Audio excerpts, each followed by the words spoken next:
Nuestro cuerpo está completamente correlacionado con diferentes emociones y cuando nosotros nos lesionamos el cuerpo nos está hablando la lesión física de una lesión mental y o emocional. La sangre tiene que ver con el flujo, tiene que ver con el avance. Muchas de las personas que tienen úlceras, que tienen problemas de circulación, son personas que les cuesta mucho trabajo dejar pasar las cosas. Hay muchas veces que cuando tú haces un proceso de constelaciones bien llevado, la información viene a ti. Y hablo de viene a ti porque la información está en ti. Aunque tú no conocieras a tu papá, si tu papá era blanco y tenía las orejitas como tú heredaste las orejas. Y la gente piensa, pero es que ¿por qué voy a tener la información? Porque es tu historia. Tú tienes la información biológica de tus ancestros en tu cuerpo, tienes la información mental de tus ancestros en el cuerpo y tienes la información emocional en tu cuerpo. Las emociones son una energía y esa energía tiene una forma de vibrar. Entonces, cuando tú tienes una vibración, por ejemplo, como la envidia tiene una vibración muy baja. Va a conectarse con la parte más oscura o más limitada, más lenta de onda. Y eso hace que lo que tú quieres atraer, a lo que tú quieres que venga a tu vida, se va como a retrasar.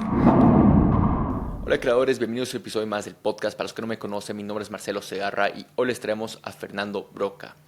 Fernando es conocido como un maestro espiritual y también un chamán. Durante esta conversación hablamos acerca de las filosofías del chamanismo, acerca de cómo funcionan las fuerzas y energías y la correlación que éstas tienen con tus emociones, acerca de cómo podemos elevar nuestra frecuencia y vibrar más alto. Y por último finalizamos hablando acerca de cómo romper con cadenas y maldiciones familiares y sobre todo cómo vivir una vida balanceada entre lo material y lo espiritual. Realmente es una increíble conversación, una que les va a dejar con mucha paz, van a poder entender muchísimas cosas de la vida, identificar patrones y creo que eso es lo más importante. Así que asegúrense de tomar notas acerca de estas joyas que Fer nos comparte durante esta conversación.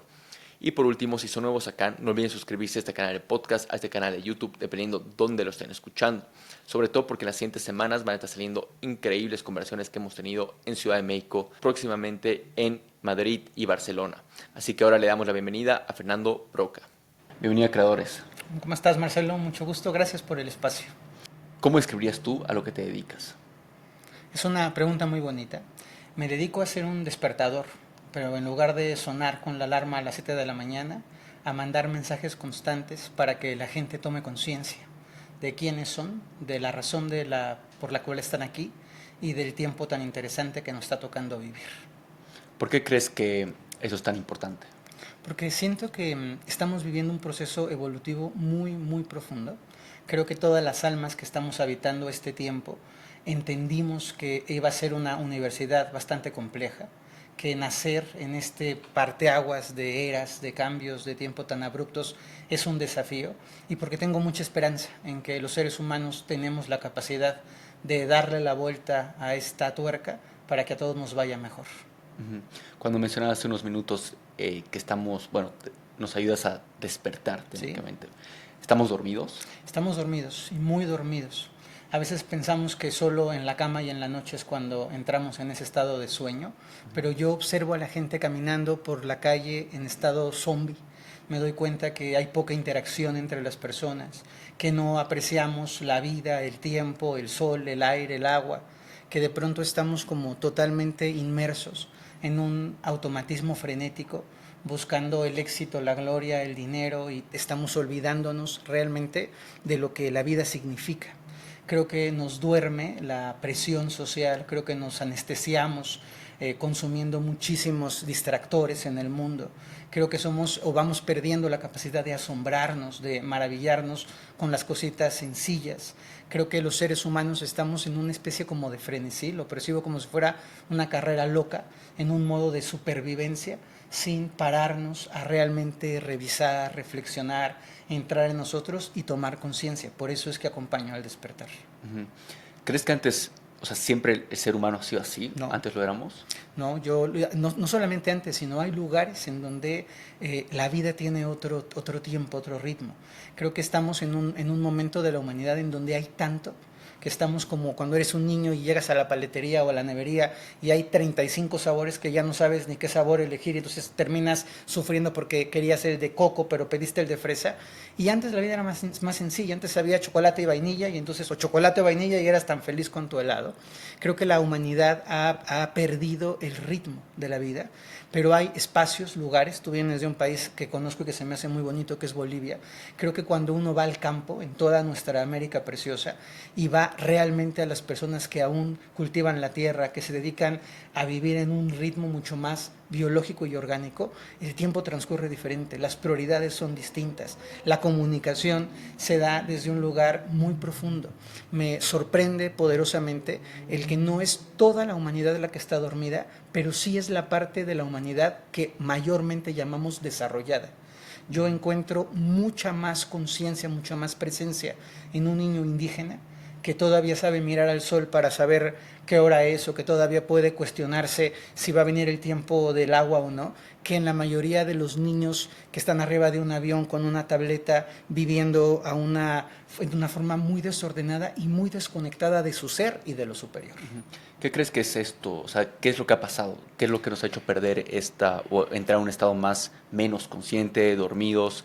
¿Es más que todo la tecnología, el sistema? ¿Qué crees que es? Creo que hay dos cosas que se fueron combinando mucho. Primero, la desconexión de lo que significa ser humano. Siento que nos hemos ido robotizando, que tenemos un deseo brutal. O sea, si hoy sentamos a un niño o a una persona adulta y le preguntamos qué quiere, la mayoría de la gente te va a nombrar 20 o 30 cosas que quieren, y probablemente ninguna de las cosas que cree que quiere es lo que realmente quiere. Entonces hemos tenido un abuso, un exceso de mercancías, de consumo, un abuso brutal de posibilidades y de opciones que nos ha perdido.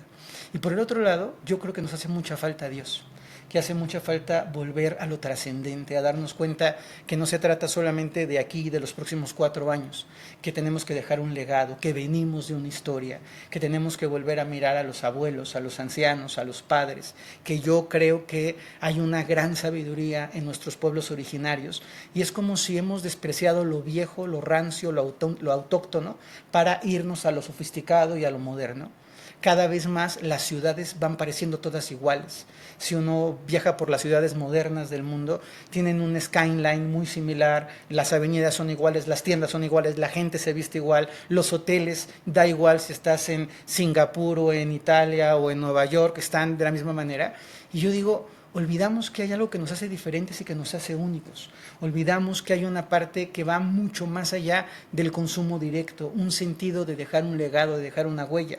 Cuando me invitaste a tu podcast que estuvimos revisando, me gusta mucho este sentido de dar un contenido más allá, de no solamente seguir hablando de lo mismo que nos automatiza.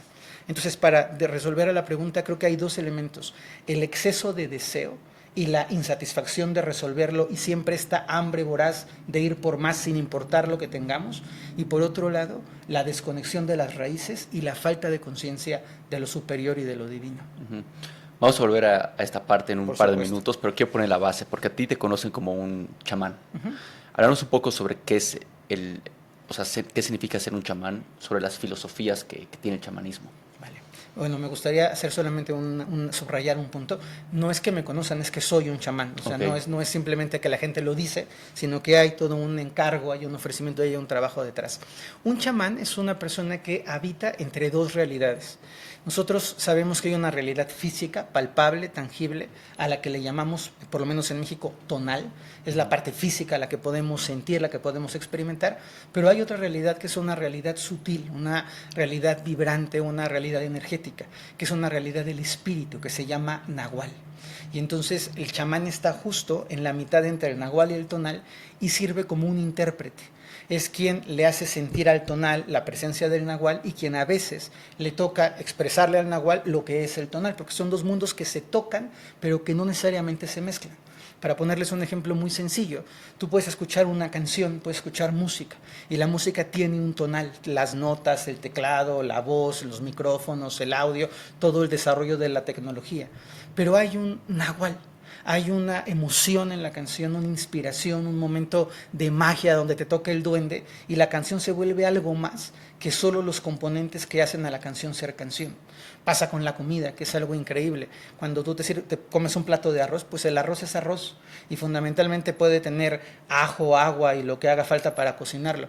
Pero el arroz que te hacía tu abuelita o el arroz que comías en tu casa tienen un algo más que tiene que ver con el cariño, con el amor, con la dedicación, con el paisaje, con la compañía, que el mismo arroz no sabe igual porque tiene ese componente espiritual. Eso es el nahual, y los chamanes pues lo que hacemos es procurar mostrarle al mundo del tonal que hay un mundo del nahual y cómo este mundo del nahual es tan importante como el mundo de los sentidos.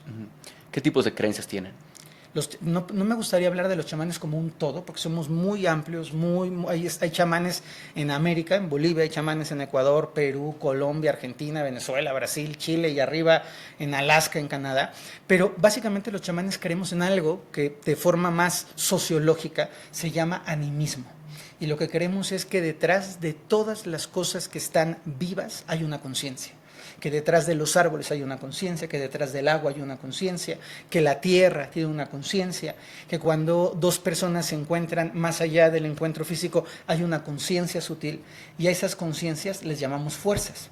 Pero también tengo que decirte que hay muchos chamanes que son católicos, muchísimos chamanes, y que son católicos devotos, porque el chamanismo es una corriente espiritual, no es una religión. Entonces nosotros respetamos las religiones. Si alguien es musulmán, adventista, evangelista, bien por ellos. Nosotros nos dedicamos a enseñar espiritualidad, no religiosidad. ¿Y cuál es la diferencia? La religión es un dogma, es como si fuera un principio, como una escuela que tiene unas reglas. Hay que hacer esto, no hay que hacer esto, hay que comer de tal manera, hay que cumplir con una serie de pactos. Y la espiritualidad es un camino personal. La espiritualidad es lo que una persona desde adentro de su ser puede crear como un puente para lo superior. Entonces tú puedes tener una religión sin espiritualidad. Tú puedes ir a una congregación, a un templo vacío y estar ahí repitiendo como un corito las palabras, pero no hay esencia. Y tú puedes tener una vida espiritual sin tener religión. Hay gente que encuentra en sembrar la espiritualidad o en cantar o en caminar la espiritualidad sin tener que tener un dogma. Y hay personas que muy afortunadas y muy bien que tienen una religiosidad y una espiritualidad que también está muy bonito. Volviendo al principio, hablabas un poco acerca de creer en Dios. ¿Sí? ¿Tú crees en Dios? Por supuesto. ¿Qué más crees? O sea, absolutamente. Yo creo en Dios, pero creo en un Dios muy grande.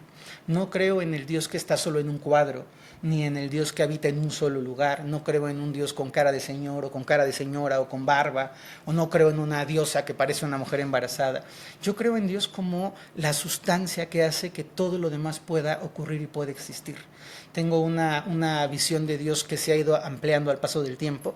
Crecí católico y por mucho tiempo mi imagen de Dios fue la imagen católica que nos enseñan de Dios, pero luego empecé a explorar la cábala, el chamanismo, el taoísmo. He viajado por el mundo, recién vengo de conocer mi país número 101, y en cada país que estoy voy buscando la espiritualidad y mi Dios ha crecido. Entonces hoy les puedo decir que para mí Dios no es solamente un símbolo en un altar o en una iglesia.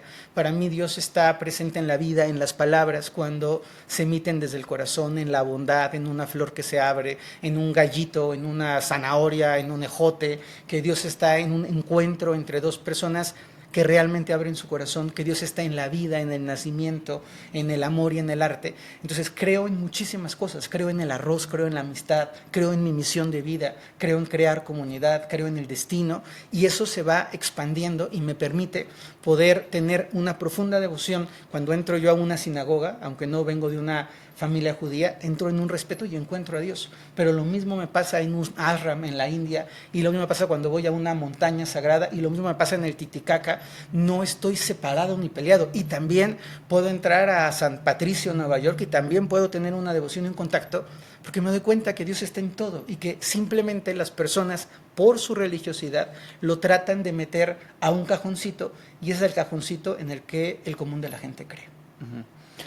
Hagamos doble clic en este lado de las fuerzas, que ¿Sí? Para mí, o sea, lo voy entendiendo como una energía, ¿no? Y especialmente quiero definir bien esa parte. ¿Ustedes ven todo como energía? Vemos la energía en todo. Entonces yo te veo a ti, percibo una energía, tu podcast tiene una energía, la gente que nos está escuchando, que conecta contigo, conecta porque hay una energía. Más allá de lo físico, hay algo que genera un intercambio. Cuando los chamanes hablamos de las fuerzas, entendemos que detrás del mundo de lo palpable No detrás de todo lo palpable, pero detrás de mucho de lo palpable hay una energía. ¿Detrás de qué sí? Por ejemplo, detrás de un equipo de fútbol, la devoción, los fans, la euforia que se genera, tiene energía. Y es muy diferente la energía del Manchester City que la energía del Real Madrid. O sea, son dos energías distintas. A mí me gusta el fútbol. Tuve oportunidad de estar en una final de una Champions League, que para los que somos futboleros es una maravilla. Y estar ahí y ver la energía de los equipos fue como decir, qué poderosas son las fuerzas de un equipo de fútbol. Pero hay otras cosas que están vacías, cosas que plásticas, artificiales, que no tienen espíritu. Entonces, los chamanes llamamos fuerza a aquello que tiene un espíritu, y puede ser un espíritu que nos gusta o que nos agrada, o un espíritu que no nos gusta.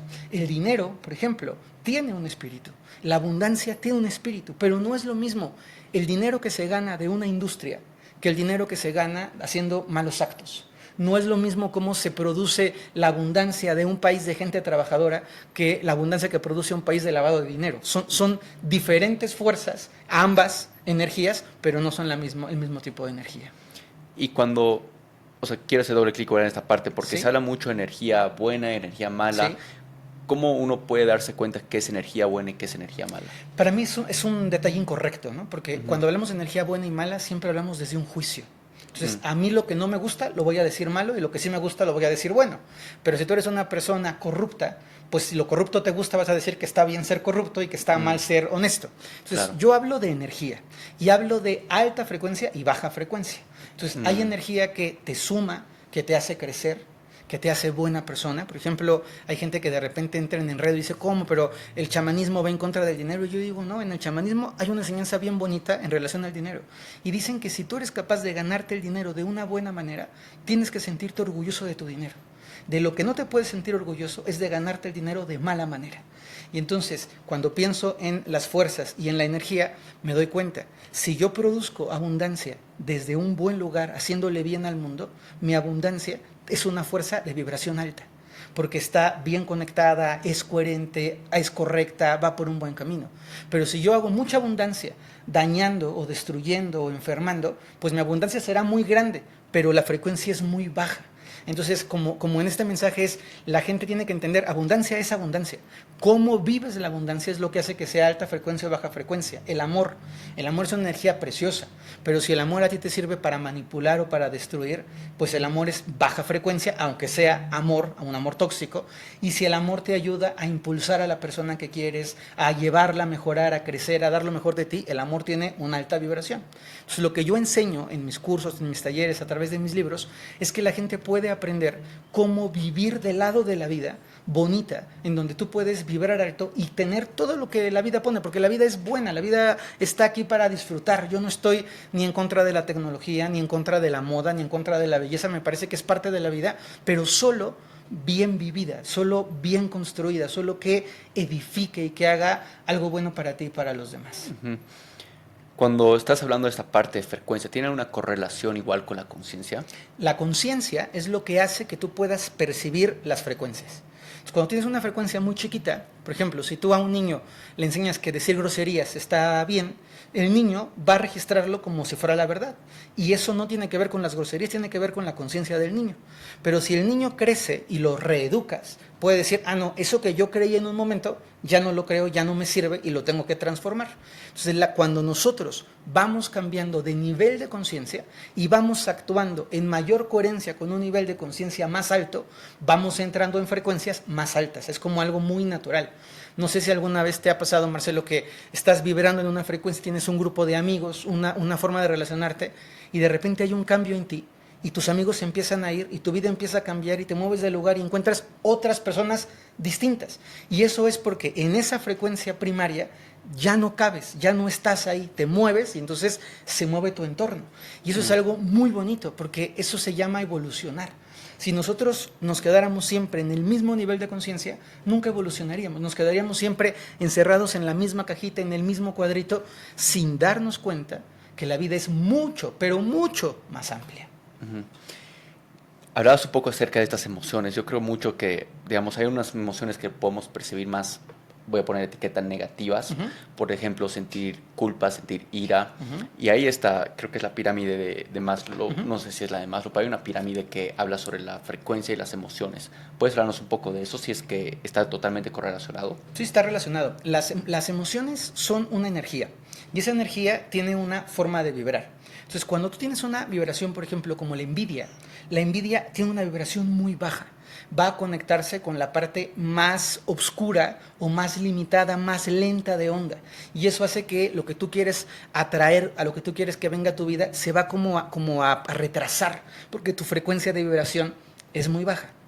Hay emociones que son medias, que son muy lindas, la ternura es una emoción media muy bonita, y hay emociones que vibran muy alto y que te van a permitir que todo se abra para ti. Está muy dicho, muy sonado, pero es que funciona, querida comunidad, que es la gratitud. La gratitud es una frecuencia muy elevada. Entonces, cuando tú agradeces, tu onda, en lugar de ser una onda corta y chiquita, se vuelve una onda larga y expandida. Imagínense que cuando estamos vibrando nos van saliendo como hilitos. Entonces, si tu hilito es un hilito que es muy cortito, se llama frecuencia baja. Cuando tu hilito es largo y se expande y crece, se llama frecuencia alta. Más sutil, más alta y más largo el hilito. Emociones como el amor son de una frecuencia muy elevada. El problema, y aquí vamos a la conciencia, es que hay gente que dice, no, es que yo estoy enamorado de esa persona que me maltrata, o yo estoy súper feliz de estarme drogando, y es mi amor. Y yo digo, no, estás confundiendo el deseo, que es una frecuencia baja, con el amor, que es una frecuencia alta, porque en tu conciencia no entiendes que deseo y amor no son la misma energía. No sé si se queda claro. Que te estás conectando de otra manera. Estás conectándote a otra cosa. Y aunque tú creas o digas que es amor, eso no es amor. Esa toxicidad no está vibrando. Aquí está vibrando muy debajo. Entonces está relacionado. Y luego en la parte más alta tenemos emociones que no son tan comunes de accesar, como la compasión, como la misericordia, como la sensación de unicidad, que vibran súper alto, pero que la mayoría de la gente, de forma habitual, no conecta, no ha conocido, porque su nivel de conciencia todavía no llega hasta ese nivel de vibración. Lo que me ha sorprendido, para terminar y cerrar esta parte de la pirámide, o sea, lo que ahorita estoy tratando de hacer es poner como esta base de todo lo que vamos a hablar ahorita, pero en esta punta de la pirámide está esta emoción que llega a ser autenticidad, o sea, ser auténtico. Autenticidad, sí. Y a mí me ha sorprendido mucho porque es algo que me ha costado un montón llegar a eso, y he sentido que mientras más he sido más auténtico conmigo mismo, más me he descubierto, o sea, y por este camino de autodescubrimiento, más he podido conectar con mejores personas, más he visto la vida fluir de cosas más favorables, o he visto aprendizajes mucho más rápido. ¿Por qué es tan importante esto y por qué es tan difícil? La autenticidad está muy conectada con la coherencia. Ser auténtico requiere primero que te conozcas, y la mayoría de las personas no se conocen, porque cuando tú naces te ponen una etiqueta de bonita, fea, chaparro, gordo, orejón, etiqueta, de niña buena, niño malo, etiqueta. Tú vas a una escuela, entonces si la escuela es muy elegante, eres un pijo, eres un sangrón, un fresa. Si la escuela es pobre, eres un naco. Entonces te van etiqueta, etiqueta, etiqueta, etiqueta. Cumples 15 años, eres buen bailarín, eres el guapo. Tú eres el nerd. Entonces etiquetas. Entonces llega un momento en el que la gente tiene 25, 30 años, está lleno de etiquetas, no sabe qué le gusta, no sabe qué quiere, pero lo que está cool hoy es volverte ingeniero industrial. Entonces hay que estudiar ingeniería industrial. Y luego lo que sigue es casarte con una niña flaca y guapa. Ah, ya, la flaca y la guapa. Y comprarte casa. Entonces vamos viviendo un poco como los burritos de pueblo, como los caballitos, siguiendo las etiquetas. Entonces ya tienes la novia, la esposa, la casa, el perro, el trabajo, y dices, no me gusta mi vida. ¿Qué estoy haciendo? Pues, ¿qué estás haciendo que no te conociste nunca? Entonces, el trabajo de la autenticidad empieza por quitarnos las etiquetas y por decir, a ver, yo no tengo que estar condenado ni limitado a lo que me enseñaron. Yo puedo decidir que quiero hacer algo distinto, y entonces probablemente estudié toda mi vida para ser matemático, y de pronto digo, quiero bailar. Pues que estás loco, sí, va a costar trabajo, sí, pero tengo que quitarme las etiquetas e ir hacia lo que quiero. Entonces el primer elemento es el conocimiento. Luego hace falta una segunda cosa, que es el tener el valor, los arrestos de ir por lo que queremos. Porque en un mundo como el que vivimos, parece que hay cosas correctas y cosas incorrectas. Entonces, estoy poniendo ejemplos, no son cosas en las que yo creo, pero es para poderlo definir, ¿no? Tener un trabajo honorable de 8 a 8 en una oficina, ponerte una corbata en una ciudad, eso es correcto. Ser una persona autónoma, libre, que no usa corbata y que quiere hacer un trabajo distinto, eso es incorrecto. Ser una mujer convencional que vive para su esposo y que es mamá a los tantos años, es correcto. Ser una mujer libre que no se quiere casar, que no quiere ser madre, que quiere explorar África caminando, eso es malo. Y lo que tenemos que aprender a hacer es decir, no hay buenos y malos, es lo que me hace bien a mí. Y puede que mi camino no sea el camino convencional de las otras personas, pero me está haciendo bien, y ser valiente. Y decir, voy a ir por lo que yo quiero. A mí hoy me ven aquí sentadito, viviendo una vida padrísima, la verdad, vistiéndome como quiero, pero tuve muchos momentos de desafío de mi propia familia, porque es, ¿cómo? ¿Estudiaste una carrera? ¿No vas a trabajar de verdad? Yo decía, estoy trabajando. No, guiar meditaciones no es trabajo. Ponte a trabajar. Trabajar significa oficina y cheque cada quincena, ¿no? Pues no tengo cheques. Si yo voy al parque y estoy trabajando con las personas y les enseño, eso no es trabajar. Yo recuerdo muchísimo, alguna vez que fue muy ofensivo para mí, es que con esa facha nadie te va a contratar, córtate el pelo, rasúrate la barba. Y yo decía, no me voy a cortar el pelo, no me voy a rasurar la barba, yo soy esto, pero hay que ser valiente y no es fácil ser valiente. Entonces, ya que te conoces y eres valiente, va la tercera. Y la tercera es encontrar aquello que tú quieres hacer realmente y que le puede generar un bien a los demás. Y cuando tú eres consciente de quién eres valiente y encuentras un camino, entonces empiezas a ser auténtico y empiezas a ser coherente. Y a veces la coherencia no es fácil, porque de pronto la gente dice, es que ya soy coherente pero no gano dinero. Ok, es por partes. No significa que ser coherentes, yo lo tengo muy claro. Mucha gente se acerca, Fer, es que yo quiero ser terapeuta, ¿no? Y quiero ganar muchísimo dinero. Yo siempre digo, a ver, espérate, si quieres ganar mucho dinero, vuélvete médico, financiero. Hay otros negocios que van a darte más dinero. Ser terapeuta te puede ir bien, pero no vas a ganar dinero como el cirujano plástico. O sea, eso apréndetelo, ¿no? Entonces, tienes que tener muy claro que dependiendo del camino que tomes, hay que ir haciéndolo en consecución. Para terminar, la autenticidad es conocerte, ser valiente, encontrar tu camino y ser coherente. Y cuesta mucho trabajo porque de repente en el mundo te encuentras como estos vendedores así de lámparas de vente para acá, es más fácil esto, renuncia a tu sueño, ya no te hagas caso, mira, te pongo un trabajo aquí muy cómodo y muy fácil, y tú tienes que decir, si vuelvo a eso, voy a perder lo que ya gané. Entonces tengo que ser muy consciente y muy valiente, decir, no voy a caer en la tentación y voy a mantenerme haciendo lo que quiero. Y es duro, porque en este mundo hay muy pocas personas auténticas, muy pocas. La mayoría de la gente está jugando un rol con una intención detrás. Hay muchísima gente vendiendo una autenticidad que no posee. Hay muchísima gente apareciendo como un personaje. Entonces mi personaje es el que saco afuera, pero adentro soy un neurótico loco. A mí me divierte mucho porque la gente cuando me conoce, me ve en la calle, lo que sea, siempre estoy vestido igual. Es que estás vestido así. Es que yo no me he visto para una entrevista. Yo así me he visto todos los días en la vida, ¿no? ¿Algún día te has puesto corbata? Pues sí, algún día por la boda de mi hermano me disfracé con todo el amor del mundo, pues sabía que estaba jugando al disfraz y listo, volver a ti. Sumamente de acuerdo y me vuela un poco la cabeza porque para mí las partes más difíciles fueron un tema de esta desprogramación que tienes que hacer, eliminación total. Personas creen que tienen que aprender más, pero en realidad es como este proceso de desaprender, ¿sí? Sacarte todas estas etiquetas. Y lo otro que mencionabas, estos miedos, ¿no? Estos miedos que siempre están ahí, miedos de ser juzgado, miedo a fracasar, miedo que dirán, y todo van siendo miedos y no actuar a pesar de esos miedos, o sea, quedarte ahí. Claro. Y quiero tocar esta parte de la conciencia porque me parece algo fascinante. Muchos lo van utilizando, pero voy reflexionando un poco en mi vida en qué parte yo me he vuelto más consciente y ha sido en este proceso volverme más auténtico. Pero no solamente eso, ha sido un punto muy reflexivo cuando he vivido un momento duro, como una crisis, una muerte muy cercana. ¿Sí? ¿Por qué la muerte o eventos duros te llevan a este paso de generar una conciencia? O sea, ¿qué es lo que pasa en este punto? Bien, hay diferentes cosas que te llevan a abrir los ojos y a cambiar. Básicamente lo voy a resumir en 3 para que la gente lo vea, le guste y comenten aquí cuál es la que les ha movido a ustedes. La primera es la más común, que es el caos, la crisis, la oscuridad. Cuando tú tienes una vida muy bonita y de repente hay una pérdida, una muerte, un fracaso económico, un cambio de país, una desgracia, eso te remueve por completo. Yo siempre digo, una persona que tiene una enfermedad terminal tiene un cambio de conciencia casi siempre. una persona que tiene la pérdida de un familiar que ama, la muerte te hace decir, a ver carajo, ¿qué estoy haciendo con mi vida? Y tengo que replanteármelo. Ese es un camino, y es un camino muy duro. Mi próximo libro justo habla sobre lo que se llama la noche oscura del alma, y es cómo la oscuridad te lleva a transformarte, pero solo es un camino. ¿Por qué lo digo? Porque de repente hay gente que dice, pues a mí ya que me pasen tragedias para cambiar, y no, también se puede cambiar de otras dos maneras. La segunda manera es la más compleja, pero es posible, y es cuando tú tienes un impulso de cambiar y quieres hacerlo de una buena manera. Y cuando tú dices a la vida, yo no necesito ni tragedias, ni desgracias, ni muertes, ni quiebras para darme cuenta. Entonces quiero vivir una vida súper bonita y darme cuenta que la puedo vivir mejor y ponerle cariño y amor y encontrar la armonía. Es poca la gente porque para poder llegar ahí hace falta mucha conciencia. Entonces no quiero tragedias, quiero que me vaya bien de buena forma. Y yo siempre digo, pide a la vida aprendizajes dulces.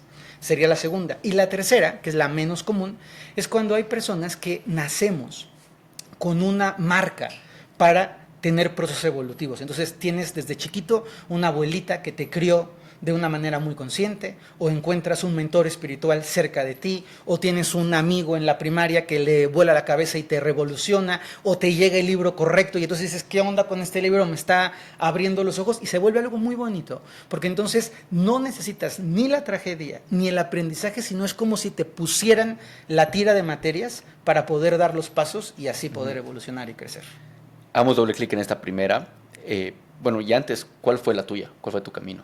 Yo el primero, el tercero. O sea, yo desde chiquito tuve el regalo de tener siempre espiritualidad en mi vida. He tenido tragedias, he tenido noches oscuras, no estoy diciendo que no, pero realmente para mí la espiritualidad siempre fue mi visión de vida. Nunca tuve duda. Un ratito de mi vida quise ser arqueólogo, porque me encantaba la arqueología. Otros 2 días quise ser escritor, que hoy escribo gracias a Dios. Y luego quise ser tenista en mi etapa de juventud. Pero fuera de esos 3 momentos, siempre quise dedicarme a la espiritualidad. Y crecí muy cerca de un seminario. Tuve siempre un abuelo masón, una abuela que venía de una familia de curandera y una abuela súper católica. Entonces siempre tuve la espiritualidad ahí. Empecé a leer libros de espiritualidad a los 7 años. Entonces la espiritualidad se me abrió y todo mi camino ha sido un camino de búsqueda. No fácil, pero la verdad es que con muchos buenos regalos y muchos buenos maestros para estar a donde estoy ahora. Este término, noche oscura del alma. Sí. Habla un poco más de eso. O sea, es algo que me fascina, siento que igual lo he vivido. Pues tienes que leer mi libro, ¿eh? Sí. Cuando salga. ya está cocinándose, sí. Sí, y es algo que explica mucho, porque durante este proceso he logrado saber qué es lo que me tengo que dedicar. Pero en ese proceso realmente es lo que dicen, es una noche realmente oscura. Tenía pensamientos, no de suicidas, pero no me gustaba la vida. Simplemente me cuestionaba mucho qué pasaría en esta vida si no estaría acá. O sea, y era un periodo sumamente largo, te hablo de meses, isolación completa. Hablaba un poco de este proceso y también hablaba un poco de por qué el tema de la soledad es tan importante. La noche oscura del alma es un periodo en donde se combinan las 10 plagas de Egipto. O sea, la noche oscura, hay mucha gente que dice, es que me cortó mi novio, estoy en la noche oscura. No. Es que me corrieron del trabajo. No, o sea, una tragedia no hace una noche oscura. Una tragedia es una tragedia. Un mal momento es un mal momento. Un despido es un despido. La noche oscura es cuando a un mal momento se le suma otro y otro y otro y terminas como con toda la vida de cabeza. ¿Qué es la noche oscura? Se acaba de morir mi esposo, perfecto, pero teníamos deudas y me quitaron la casa. Mi hijo adolescente tuvo intento de suicidio. Tengo un embargo mercantil, me están corriendo del trabajo y me acaban de detectar una bolita cancerosa en el hígado. Eso es una noche oscura, o sea, es todo, por muchas áreas te está lloviendo, no hay medidas de apoyo. Y tus papás, es que me quedé huérfana, y no tienes hermanos, mis hermanos viven en otro país, y tienes un terapeuta, no tengo terapeuta, y encima acabo de emigrar, y entonces estoy viviendo o sea, es de verdad momentos en donde sientes que vas a explotar, momentos en donde no hay lucecita, ni chiquita, ni grandota, no te aparecen los videos correctos, no te llegan los libros, es un absoluto y completo infierno. Una noche oscura es algo horroroso. Entonces, a mí me da siempre la sensación de definirlo, porque hay gente que me dice, ay, es que me quedé pelón, ¿es la noche oscura? Pues no, o sea, quedarte pelón no es la noche oscura. Sí, eras actor de Hollywood, te ibas a ir a la película nominada al Oscar y te quedaste pelón y ya no te dieron el papel, puede ser pero en realidad no es la noche oscura un evento, sino una suma de eventos. Y estos eventos van empeorando, tienen como una especie de curva, pero en lugar de ser una curva ascendente, es una curva descendente. Entonces, cuando tú ya crees que estás muy mal, tu perro, que es tu compañero, se enferma y se muere. Cuando crees que ya no hay nada peor que eso, a ti que te encanta jugar deportes, te lastimas la rodilla y no puedes hacer ejercicio. Entonces es como vas abajo y dices, ¿qué más me puede pasar? Y otra cosa te pasa, y otra cosa te pasa, y se extiende. Porque las noches oscuras son periodos, no son un evento. O sea, si alguien tuvo una noche oscura de 2 días, no es noche oscura. La noche oscura es como si fuera un camino muy tortuoso, muy pesado, de muchísima soledad, dudas de Dios, no encuentras tus recursos, sientes que eres un tapón de botella de plástico que no piensas, no tienes fuerza interna, te choca la gente que se te acerca y te dice, échale ganas. Y es, ¿cómo? O sea, no es de échale ganas, me estoy muriendo, ¿no? O la gente, es que esto es muy fácil, mira, solo haz 1, 2, 3, no puedo hacer, no puedo pedir ayuda, no puedo abrir los ojos, estoy roto. Y esa noche oscura tiene un proceso de enseñanza. La noche oscura no tiene la intención de matarte, tiene la intención de transformarte. Y la parte dura es que hay mucha gente que en la noche oscura no puede salir. Y hay gente, y lo respeto, ojo, esto no es menor, hay gente que se suicida. Y hay gente que se deprime, hay gente que entra en las drogas, y hay gente que renuncia a todo, y hay gente que se quiebra en la noche oscura y no es fácil salir de ahí. No hay un caminito de, dame la ruta corta, no hay ruta corta, es un trabajo interior y la noche oscura se completa cuando tú adentro de ti enciendes tu luz. Que ese es el gran trabajo, no me van a venir a rescatar, no me van a salvar, tengo que encender mi luz. Y esa noche oscura tiene una serie de fases, de etapas, de pasos, y esos pasos te van llevando a una conversión. De tal manera que cuando la noche oscura se completa, lo pongo entre comillas porque a veces se extiende y a veces sientes que ya saliste y hay una patita de la noche oscura que te vuelve a jalar, y a veces 2 años después hay todavía un remanente de la noche oscura que te vuelve a echar al piso. Pero cuando la noche oscura ha pasado, tú ya no puedes ser la misma persona. Todo tu nivel, tu sistema de creencias, tus valores, todo aquello que es importante para ti, tus prioridades, tu contacto contigo, con tu cuerpo, ha cambiado. Ya no hay un yo como era. Después de la noche oscura hay un nuevo yo. Y ese nuevo yo, cuando hay un trabajo de fondo detrás, cuando hay una toma de conciencia, cuando, y esto es muy importante, cuando hay una responsabilidad. Porque uno de los elementos más trágicos de la noche oscura es que tú sientes que la vida es mala, que es el karma, que es la política, que son tus ancestros, que es Mercurio retrógrado, y entonces tú eres una pobre víctima de las desgracias. Y la noche oscura es, no, tú tienes que hacerte cargo, y tú tienes que hacerte cargo de lo que te toca y ser responsable y tomar tu fuerza interna. Y cuando termina la noche oscura, si tú empezaste aquí la noche oscura y fuiste al hoyo, ahora estás en un nivel distinto. No fácil. También hay un mito. Ya acabé la noche oscura y ahora todo es maravilloso. No. Estás golpeado, desvalido, endeudado, irritable, sensible, tomando pastillas, yendo al psicólogo una vez a la semana, tienes el corazón roto, te pusiste ojeroso. O sea, estás hecho una piltrafa, pero ya saliste. Y tu trabajo es, de esa piltrafa que ya sobrevivió, ¿cómo la puedes ir transformando en una muy potente versión de ti mismo? El ejemplo más claro que yo encuentro de forma colectiva, que la gente puede entender de una noche oscura, y lo digo con un profundo respeto porque a mí fue algo que me tocó y que me movió muy profundo el alma, son los alcohólicos. La gente que vive un proceso de recuperación de alcoholismo de verdad, no la gente que se echó 2 chelas. La gente que ha vivido en el alcohol, la gente que ha perdido su casa por el alcohol, la gente que perdió su dignidad, que se le olvidó su nombre, que se quedó sin familia y tiene la fuerza de entrar a un proceso de rehabilitación a través de una noche oscura. Y esas personas recuperadas son valiosísimas. Si alguien que está aquí es un alcohólico recuperado, miren, mi honra, porque eso es salir, y solamente ellos saben lo que cuesta salir y cómo no se salió y ya, porque cada vez que alguien les ofrece, no voy a entrar y otra vez para adelante. Cuando la gente ha atravesado depresiones profundas, hay mucha fuerza en el salir de la noche oscura. ¿Cuál es el premio? Que cuando tú atraviesas la noche oscura, primero te vuelves compasivo y dejas de juzgar la depresión de los demás y dejas de decir, ay, no te pasó, ni es para tanto, no, solo se te murió tu perro. Y yo digo, a ver, caramba, hay gente para quien su perro es más importante que su mamá. No sé si es bueno o malo, pero hay gente para quien su perro es lo más importante. Es que, ay, pero a ti qué te pasó si nada más te operaron, pero no entiendes todo el fondo, entonces te vuelves compasivo, te vuelves más humano. Te vuelves una persona que dices, es muy fuerte, es muy duro, y si puedo echarle la mano a alguien, le echo la mano, y si puedo ayudar, ayudo. Y te vuelves una mejor persona, porque tu conciencia tomó como si fuera un MBI en NYU, o sea, una cosa maravillosa, y te transformaste realmente, y tu capacidad de ver el mundo, de verte a ti, de ver lo que significa el trabajo, de ver lo que significa la salud, ha cambiado por completo.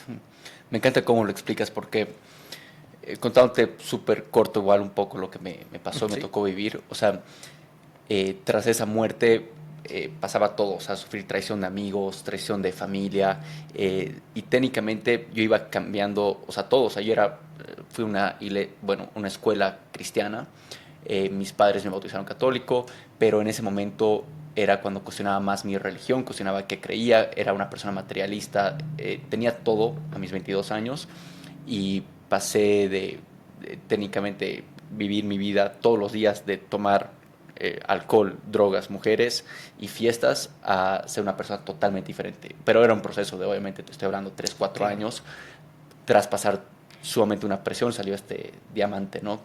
Y se me hacía muy difícil explicar a las personas para que puedan entender todo este proceso, porque era un proceso donde no veía a personas, no conectaba con otros seres humanos, era un proceso donde realmente estaba solo deprimido y con estos pensamientos que te comentaba de simplemente ya no querer vivir.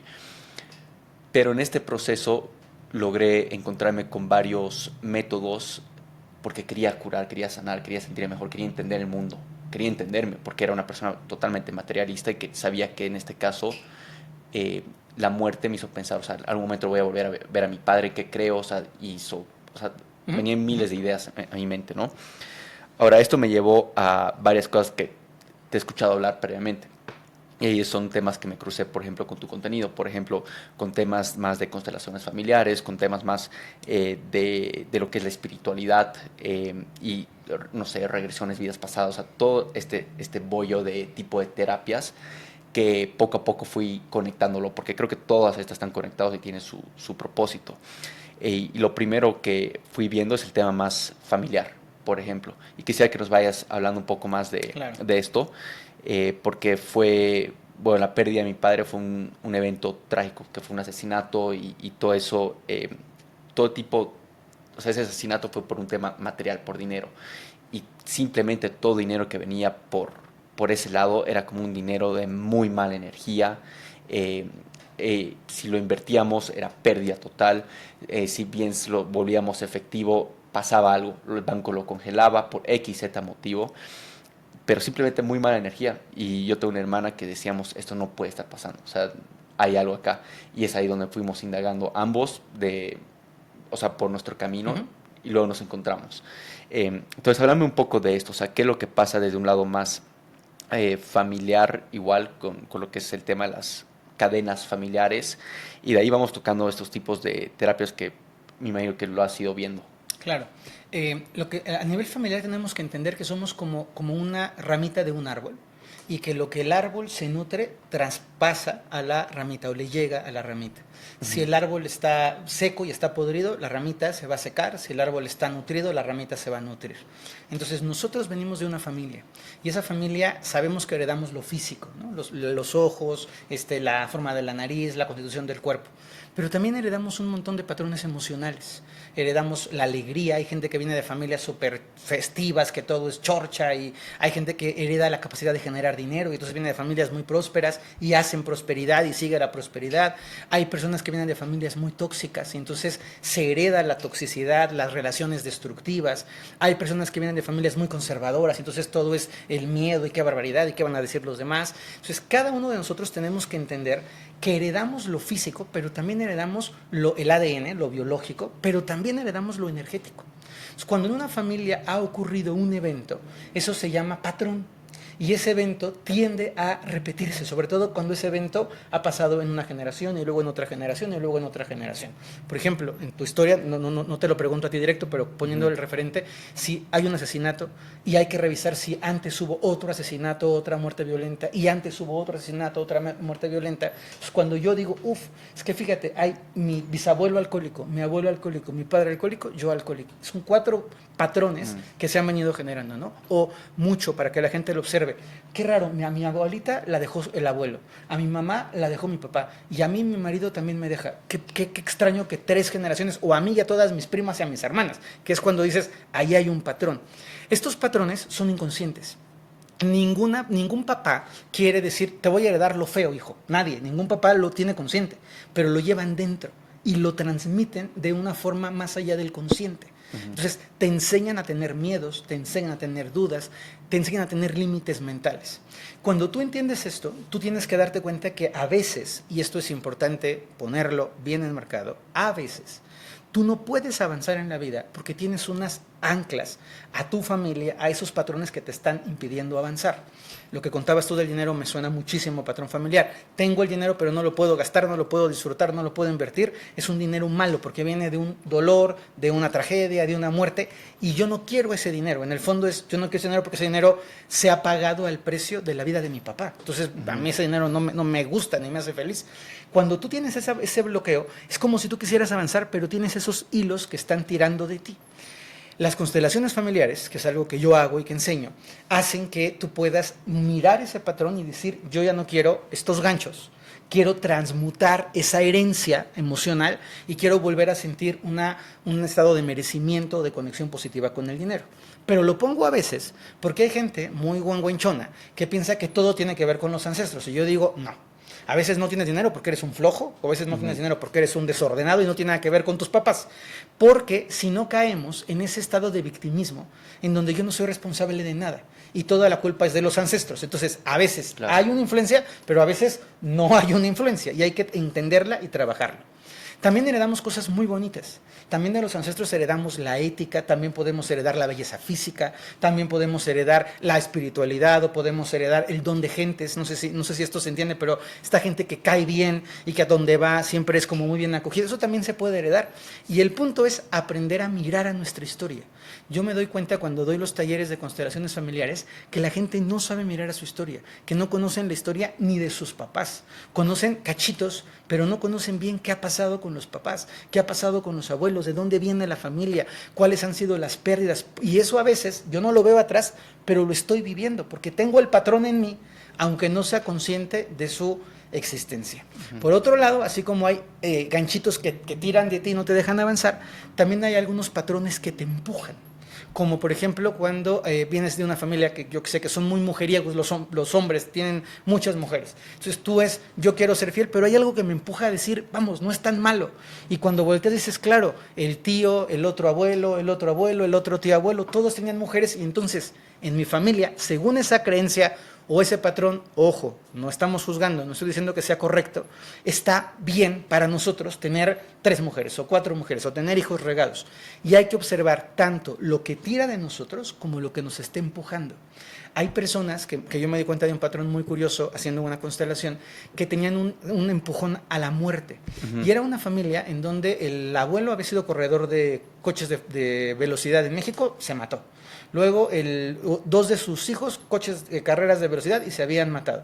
Y luego los nietos, tenía un nieto que se tiraba en esto de vuelo de ardilla, que le llaman, que te tiras como con un traje que se infla, no sé si lo has visto, y se tiran volando por unas montañas, se mató. Y el hijo de ese muchacho que se mató estaba empezando a correr go-karts, pero tenía creo que 3 o 4 años y ya se había volteado 2 veces.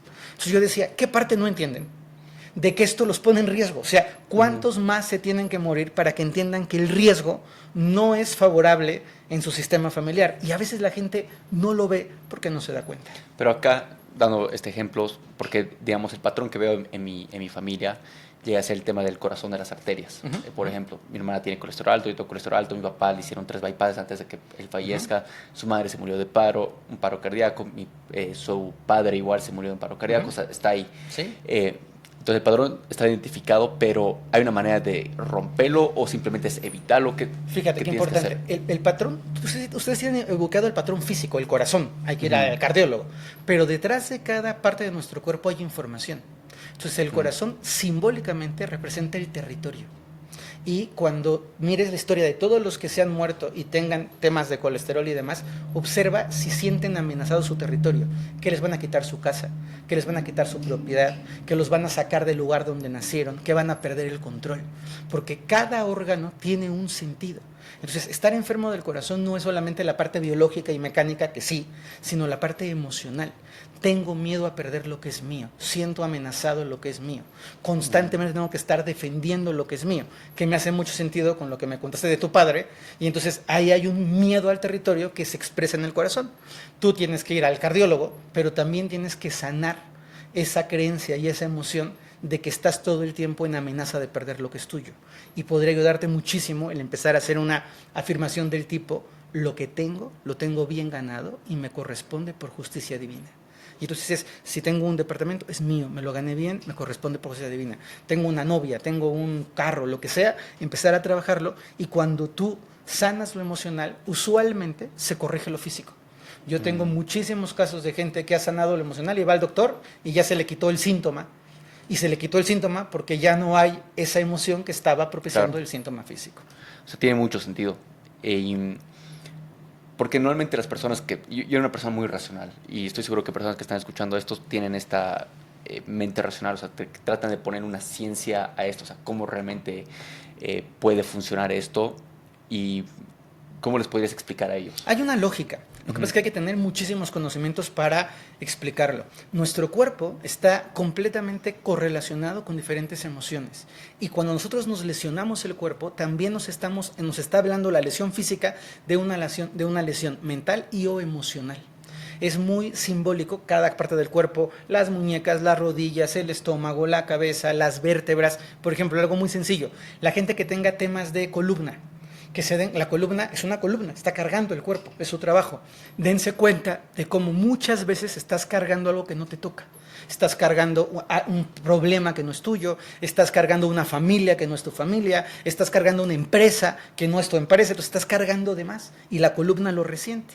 Y tú me puedes decir, es casualidad, pero cuando la casualidad se vuelve por arriba del 95-98%, yo ya no le llamaría casualidad. Hay patrones, hay que aprender a observarlo, ¿no? La sangre tiene que ver con el flujo, tiene que ver con el avance. Muchas de las personas que tienen úlceras, que tienen problemas de circulación, son personas que les cuesta mucho trabajo dejar pasar las cosas, que no permiten que la vida fluya.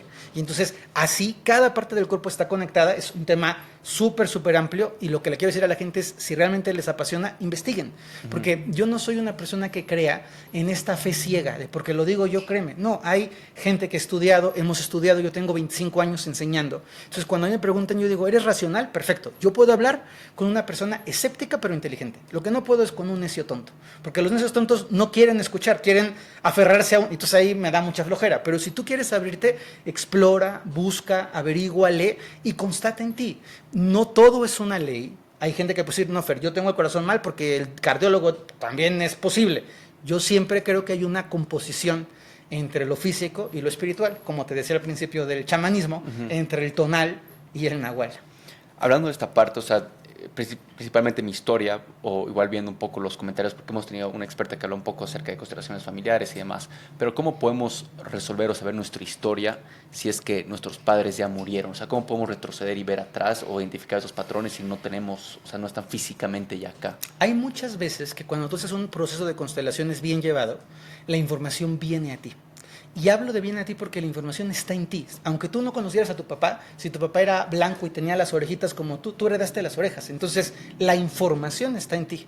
Y cuando tú entras en procesos de, vamos a llamar entre comillas, hipnosis, pero no estoy hablando de la hipnosis del relojito, sino en un proceso de contacto profundo con tu mente inconsciente. ¿Como la regresión? Podría ser, pero no solo una regresión. Aquí me gustaría decir una constelación en donde tú estás trabajando y estás yendo adentro con tu respiración y te viene información, no de otra vida, sino de esta vida. De pronto estás trabajando algo y te viene el flashazo de una imagen del foto. Me ha tocado mucha gente cuando hago los cursos de constelaciones online, que la gente me dice, Fer, es que vi a un señor que yo no conocía, estaba trabajando con mi abuelo y después me regalan una foto Y la foto que vi, es la foto, o sea, la imagen que vi corresponde con la foto de mi abuelo. Entonces la información está en ti, pero tienes que acudir a un buen espacio para que tú puedas conectar con la información. Y la gente piensa, pero es que ¿por qué voy a tener la información? Porque es tu historia.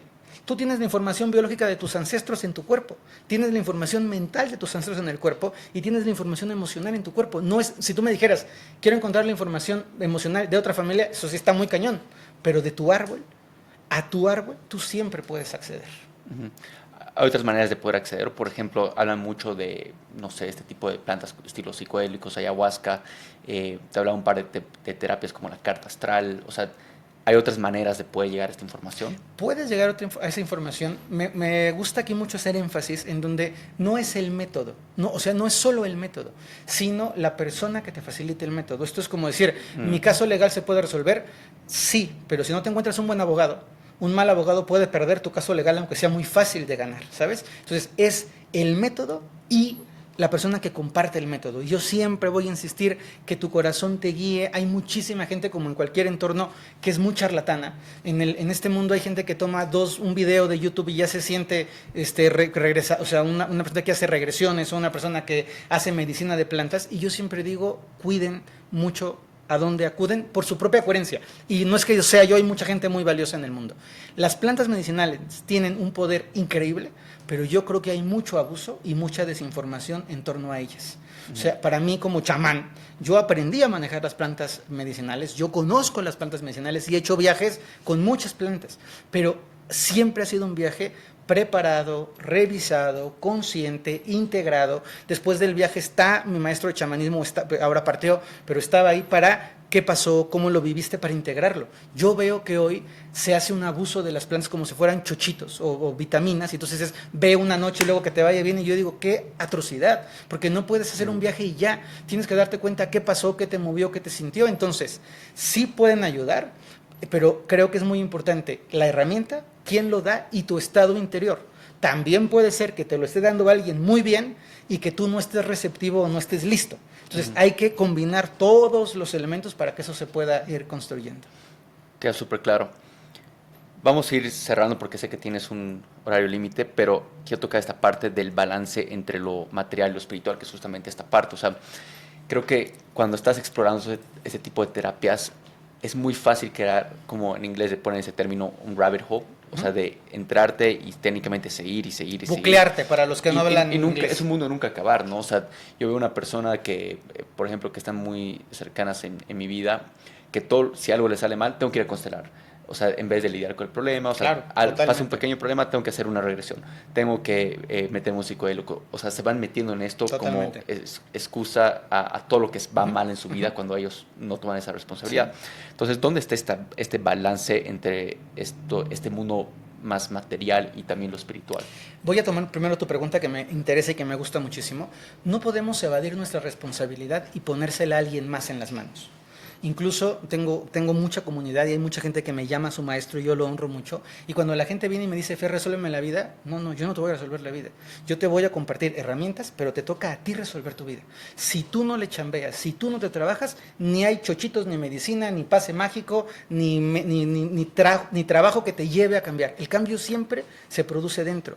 Y coincido mucho contigo porque hay personas que entran en este bucle, en este círculo sin fondo, pero que además dejan de tomar la responsabilidad de su vida en sus manos. Yo me acuerdo de dos historias, una terrible, de una persona que tenía un negocio y que no tomaba decisiones en su negocio, sino iba a que le echaran las cartas. Y yo decía, no, o sea, no puedes hacer eso. Por más bueno que sea tu tarotista, el negocio es tuyo. El tarotista no puede decidir a quién corres, a quién no corres, con quién te asocias, con quién no te asocias. Toma tu responsabilidad. Y la otra, de una persona que se enredaba emocionalmente o afectivamente con personas muy tóxicas, y siempre que se enredaba con una, iba con alguien que hacía regresiones y le decía, es de otra vida. Entonces te puso el cuerno por la otra vida, te golpeó por la otra vida, te narcotizó por la otra vida. Yo decía, carajo, no, o sea, no puede ser que todos sean de tu otra vida y que tú seas tan animal que estés sábado a sábado encontrándote con uno peor que el del sábado pasado. Entonces creo que la palabra clave está en entender que los procesos terapéuticos, las plantas, los terapeutas somos herramientas. ¿Y qué es una herramienta? Un objeto que te ayuda a completar una labor. Pero el martillo puesto en la mesa no clava el clavo. Necesitas agarrar el martillo y darle al clavo. En la olla puesta en el sartén no hace la comida. Tienes que poner las cosas, revolver las cosas y prender la estufa para que se pueda cocinar. Entonces, tu responsabilidad, si fuera muy tajante, es 80% y 20% es la herramienta. ¿Ve a terapia? Sí, pero ve a terapia y luego trabaja en la semana lo que descubriste en la terapia. Haz una constelación, maravilloso, sí, pero después de la constelación, quédate, yo recomiendo siempre, después de constelar, 3 meses no se constela. ¿Por qué? Porque tienes que digerir la constelación, porque tienes que entender que el cambio se da en tu vida, y por eso es que no me gusta el uso que se le da a las plantas, porque la gente piensa, fui a la ayahuasca y en la ayahuasca ya perdoné, ya me vi, soy millonario. No, ya perdonaste, ahora físicamente pide perdón y perdónate, y ponte a trabajar para ser millonario, y dedícate toda tu vida a enfocarte, porque si no, perdemos lo que nos hace humanos y lo que nos hace crecer, que es nuestra propia conciencia y nuestra propia acción. ¿De acuerdo? Lo quería dejar. Y luego, si me repites la pregunta última. Sí, en esta parte de cómo entrar en este balance, ¿no? Porque, sí, y también te veo a ti y te veo como que bien balanceado, o sea, en el lado más espiritual y también en lo material. Y siento que yo estoy igual en ese camino, por lo menos ya tratando de balancear, porque te mencionaba antes, en mi vida era netamente material, yo obviamente iba a otro extremo, pero ahora estoy consciente que vivimos en un mundo material, pero al mismo tiempo a este lado espiritual, que hay que trabajarlo, pero ¿cómo podemos evitar estar en ambos extremos? Fíjate que creo que antes se veía como una polaridad.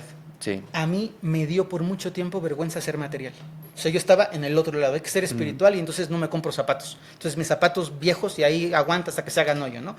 Sí tengo dinero, pero no me lo gasto. O sí voy a ir de viaje, pero voy a ir de viaje como en el hotel pobrecito, aunque no necesitaba, ¿no? Y entonces me di cuenta que hay una polaridad en donde pareciera que lo material es el opuesto de lo espiritual. Entonces, o eres material o eres espiritual. Hago mucho el chiste de que la gente piensa que las personas espirituales olemos feo porque no nos bañamos, ¿no? Entonces tienes que estar desarreglado. Y a mí de pronto una persona que se lo agradezco me dijo, oye Fer, arréglate la barba. O sea, qué bueno que seas hippie, pero pues sí te puedes rasurar, ¿no? Y yo, pues bueno, y entonces me empecé a rasurar y dije, no está peleado, ¿no? Mi camisa, es que en lugar de que tenga hoyitos, que no tengo hoyitos. Pues bueno, me la puedo comprar porque estoy fingiendo que tengo hoyitos, se me explicó, para encajar en lo espiritual. Entonces fui caminando y me di cuenta de algo muy lindo. Lo material también es espiritual. Y eso me cambió por completo el chip, porque me di cuenta que si tú entiendes que el origen es lo espiritual y el resultado es lo material, y entiendes que lo importante es lo espiritual y el efecto es lo material, estás en balance con los dos. El punto es no dejar de ver que lo que nosotros palpamos y tenemos es la consecuencia de lo que nosotros sembramos en la conciencia. Entonces, yo puedo disfrutar de lo material, claro, pero no abandono la espiritualidad.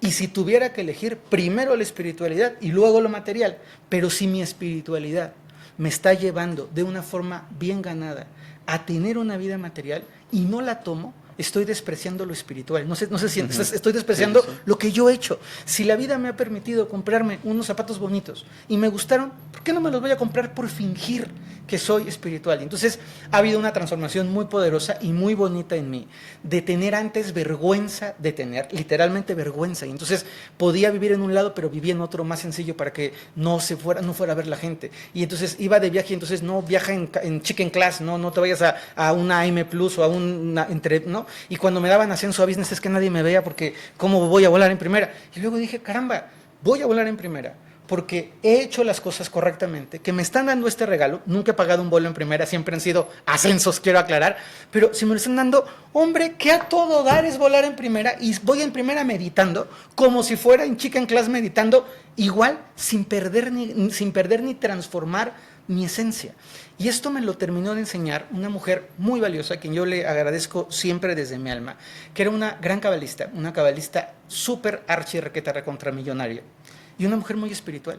Y ella sí era limusina, relojes, oro, joyas brillantes, así, cañón. Y yo la veía, me hacía como esta parte de, ¿cómo? O sea, pero luego la veía y me decía, todo esto, o sea, toda su riqueza, y hablo de verdad de riqueza, departamentos en Nueva York, en Los Ángeles, o sea, riqueza en serio, avión privado para que me entiendan. Y de repente, todo esto me lo he ganado siendo espiritual. ¿Por qué no lo voy a disfrutar? Y dije, me acaba de convencer 5,000. No hay conflicto. ¿Cuál es el límite? Que cuando lo espiritual está, tú seas feliz. Y cuando lo espiritual no está, tú también seas feliz. Que el día que te toca irte atrás en el camión, vayas igual de contento que cuando te toca irte. Prefieres lo material. A lo material, no, exacto. Que cuando lo material no esté, tú seas feliz. Entonces, cuando tú no te alcance para comprarte la camisa que querías, te pongas tu camisa con agujerito y estés tan contento. Que cuando no vayas al restaurante caro y te toque comerte una hamburguesa, estés tan contento. Esa es la clave. Que puedas disfrutar de la abundancia sin depender de la abundancia ni de lo material. Sí, me encanta. Con esto cerramos. Estamos entrando en un ciclo sumamente importante que yo lo llamo como una guerra espiritual. O sea, vemos un montón de guerras, o sea, de verdad, entre países, pero también vemos, por ejemplo, lo que acaba de pasar, algo muy reciente, acaba de morir el Papa, mucha gente habla sobre esta guerra más religiosa igual, el fin del catolicismo, y eso es algo muy importante porque muchas personas igual se encuentran confundidas, o sea, todo está igual, muchas cosas negativas están pasando, ¿no? Y de una manera más individual hay mucha más crisis, más salud, o sea, una crisis de salud mental, más depresión. O sea, es un punto bien interesante donde estar bien es más complejo. Entonces, ¿qué opinas sobre este ciclo? O sea, ¿de qué parte nos encontramos? ¿Crees que va a haber como una subida donde todo va a transformarse eventualmente? ¿Qué es lo que vas opinando sobre esto? Opino que son tiempos difíciles, pero que hay que ser positivos, tener esperanza y actuar. Porque a mí la parte que no me gusta es siendo mucha preocupación, mucho miedo, se va a acabar el mundo, qué barbaridad, y todos chillen. Y yo digo, no, señores, de aquí a que se acabe, hay que seguir saliendo a trabajar, hay que seguir sembrando flores, hay que seguir siendo buenas personas, hay que seguir disfrutando la vida, hay que seguir cantando. Yo soy una persona que tengo una visión en donde sí veo la guerra, sí veo el conflicto, pero decido que hay dos opciones. Me preocupo y me pongo a pelearme en la guerra, o decido vibrar más alto, vibrar en compasión, desear toda la buena vibra y hacer lo que yo puedo hacer. Y cooperar con un espacio como este, o guiar una meditación, o sacar otro libro, o ir por el mundo mandando un mensaje de esperanza. No creo en los apocalipsis zombies, que la semana que entra no lo creo. No creo en que va a explotar el volcán, quién sabe que ya nos vamos a morir todos, no lo creo. Creo que tenemos que darnos cuenta que hay una balanza, y que esa balanza, el miedo, la confusión, la desinformación, apoya a lo oscuro, a lo que baja, a lo que vibra abajo. Y tenemos que estar del otro lado, siendo buenas personas, sonriéndole a los demás, siendo agradecidos con lo que tenemos, rezando, orando, meditando, haciendo postraciones al sol, yendo a caminar, haciéndole ofrendas a Nezahualcóyotl, me da igual, pero haciendo algo, no solamente estando impávidos. Y lo digo y lo digo con mucha convicción, de aquí a que llegue ese final del mundo hay que vivir bonito. De lo que tenga que pasar, si llega la próxima semana, que no va a llegar, soy vidente, no va a llegar la próxima semana, pero si llega la próxima semana, de todas maneras hay que vivir hoy, porque estar metidos en un refugio nuclear, guardando latas de atún para que pase, igual y no pasa, y te vas a echar 5 meses de tu vida en un búnker, y si pasa y ya se acabó el mundo, pues ya se acabó, pero que nos agarre el fin del mundo viviendo bonito, por lo menos eso es en lo que yo creo. Buenísimo, Fer. Me quedaría horas hablando de estos temas. Es algo que yo era una persona, como te decía, muy racional y esto me ha ayudado a entender mucho mejor el mundo. Sigo entrando en este proceso. Hay unas cosas que todavía no las integro al 100%, pero trato de entenderlas, cuestionarlas y ver cómo integrarlas y verificarlas por mí mismo, ¿no? Que al final, al cabo, que creo que esa es la respuesta, cómo tú lo verificas en tus propias experiencias. Así que te agradezco mucho esto y, bueno, voy a estar ansioso por leer ese libro. Pues te agradezco mucho el espacio y sigue en tu camino. Sigue hacia esa dirección en la que vas, que es el camino correcto para tu corazón. Gracias, Fer. Muchas gracias a ti.